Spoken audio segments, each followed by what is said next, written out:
আসসালামু আলাইকুম ওয়া রাহমাতুল্লাহ। ছোট্ট বাণী চ্যানেলে আপনাদেরকে স্বাগতম। আমরা আজকে ফেরেশতার উপর মানুষের শ্রেষ্ঠত্ব সম্পর্কে জানব। আল্লাহ তাআলা ফেরেশতাদেরকে সৃষ্টি করেছেন শুধু তার ইবাদতের জন্য। তাদের দ্বারা কখনো গুনাহের কাজ ও পাপ কাজ হয়নি। তারা সর্বদাই আল্লাহর ইবাদতেই লিপ্ত ছিল। তারপরও মানুষের শ্রেষ্ঠত্ব ফেরেশতাদের উপরে। আর এই পৃথিবীতে সমস্ত মাখলুকাতের নাম কিভাবে সৃষ্টি হলো, কোন মাখলুকের নাম কিভাবে আসলো, এ সম্পর্কেই আমরা আজকে জানবো ইনশাআল্লাহ। আল্লাহ তাআলা যখন বলেন আমি জমিনে খলিফা বানাতে যাচ্ছি, তখন ফেরেশতাগণ পরস্পরে আলোচনা করলেন যে আল্লাহ রব্বুল আলামিন যা ইচ্ছা সৃষ্টি করবেন, কিন্তু নিশ্চয়ই আমাদের চেয়ে উত্তম কোনো মাখলুক সৃষ্টি করবেন না। আর যদি কোনো মাখলুক আমাদের চেয়ে উৎকৃষ্ট সৃষ্টি করেন, তবুও জ্ঞানের দিক দিয়ে আমরা তাদের চেয়েও শ্রেষ্ঠত্ব থাকব নিশ্চয়ই। কেননা প্রথম আমরা তাদের আগে সৃষ্টি হয়েছি এবং দ্বিতীয়ত আমরা এমন সব আশ্চর্য ঘটনা দেখেছি যা তারা দেখেনি। তখন আল্লাহ তাআলা তাদের উপর মানুষের শ্রেষ্ঠত্ব প্রকাশ করার ব্যবস্থা করেন। এ ব্যবস্থা সম্পর্কে সূরা বাকারায় বিস্তারিত বর্ণনা করা হয়েছে। আল্লাহ তাআলা ইরশাদ করেন, অর্থাৎ আল্লাহ তাআলা আদম আলাইহিস সালামকে যাবতীয় বস্তুর নাম শিক্ষা দিয়েছেন।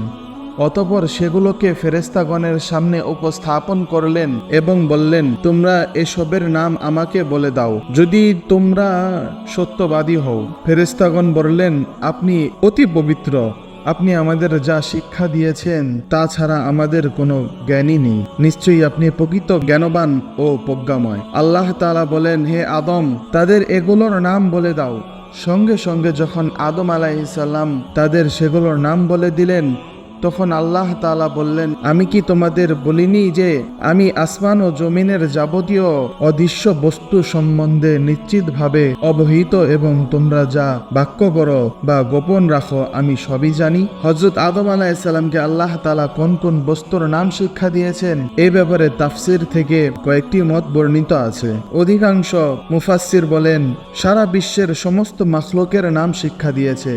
হযরত আব্দুল্লাহ ইবনে আব্বাস রাদিয়াল্লাহু তাআলা আনহু বলেন, যাবতীয় বস্তুর নাম শিক্ষা দিয়েছেন, এমনকি বড় পেয়ালা ও ছোট পেয়ালার নামও শিক্ষা দিয়েছেন। কেউ কেউ বলেন পৃথিবীতে যা আগে হয়েছে এবং যা কিয়ামত পর্যন্ত হবে সবকিছুর নাম শিক্ষা দিয়েছেন। হযরত রবি ইবনে আনাস রাহমাতুল্লাহ আলাইহি বলেন, তাকে ফেরেশতাগণের নাম শিক্ষা দেওয়া হয়েছিল।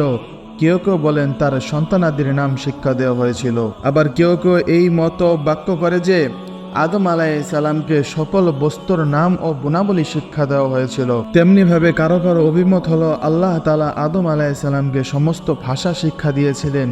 এই কারণেই আদম সন্তানরা বিভিন্ন ভাষায় কথা বলে। সার কথা, আল্লাহ তাআলা এভাবে ফেরেশতাদের সামনে হযরত আদম আলাইহিস সালামের শ্রেষ্ঠত্ব এবং জ্ঞানের ক্ষেত্রে তার অনন্য মর্যাদার বিষয়টি চাক্ষুষভাবে প্রমাণিত করলেন এবং বললেন, বিশ্ব খেলাফতের জন্য পৃথিবীতে যত সৃষ্টি জিনিস রয়েছে এর নাম গুণাবলী বিস্তারিত অবস্থা ও যাবতীয় লক্ষণ সম্পর্কে সম্পূর্ণ জ্ঞান থাকা একান্ত আবশ্যক। বস্তুত তোমাদের মধ্যে এ ধরনের যোগ্যতা ও গুণাবলী নেই, কিন্তু আদমের মধ্যে সেই গুণাবলী আছে।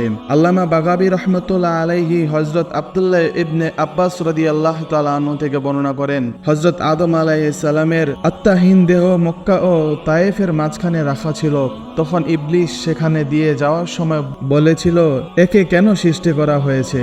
এরপর সে তার সঙ্গী ফেরেশতাদেরকে বলল, যদি তাকে তোমাদের চেয়ে উত্তম বানানো হয় এবং তোমাদের তার আনুগত্য করার নির্দেশ দেওয়া হয় তবে তোমরা কি করবে? ফেরেশতাগণ সবাই এক স্বরে বললেন, আমরা আমাদের রবের হুকুম মেনে নিব। ইবলিস তখন মনে মনে বলল, আল্লাহর কসম, আমাকে যদি তার উপর ক্ষমতাবান করা হয় তবে আমি তাকে ধ্বংস করে ছাড়ব, আর তাকে যদি আমার উপর ক্ষমতাবান করা হয় তাহলে অবশ্যই আমি তাকে অমান্য করব।